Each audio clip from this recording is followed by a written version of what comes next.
couverts, assiettes et autres objets en plastique. Ils ont disparu de nos vies et ce n'est qu'une première étape avant la disparition des plastiques à usage unique. Viens, je t'explique.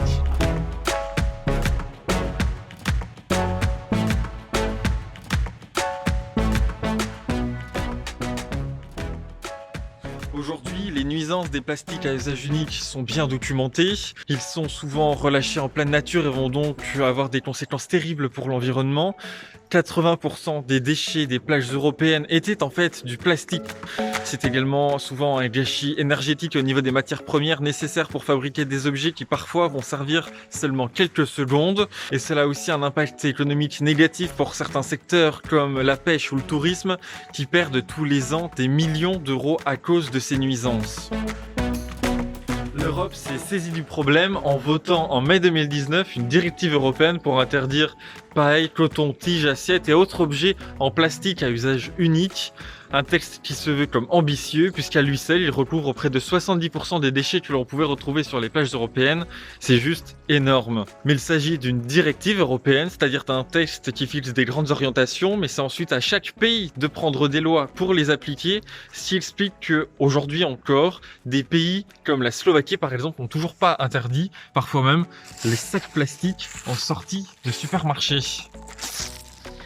Ainsi, par exemple, c'est près de 36 milliards de pailles en plastique qui seront économisées tous les ans en Europe. Or, ne pas polluer ici, ça a aussi un impact au niveau mondial puisque la pollution ne connaît pas de frontières.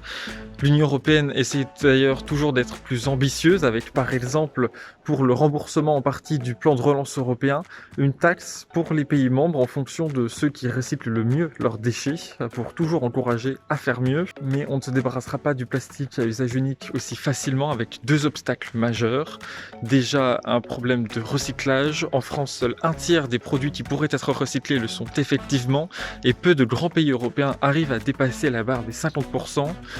Deuxième problème au niveau technique, pour beaucoup de produits, principalement de l'agroalimentaire, il n'y a tout simplement pas d'alternative viable pour remplacer le plastique à usage unique. On devra donc encore faire avec pour un bon petit moment.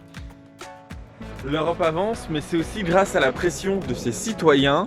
Un collectif européen propose par exemple de rendre obligatoire la consignation des bouteilles en plastique dans les supermarchés, c'est-à-dire qu'on puisse les ramener vides en échange de quelques centimes d'euros ou d'un bon de réduction dans ce même supermarché.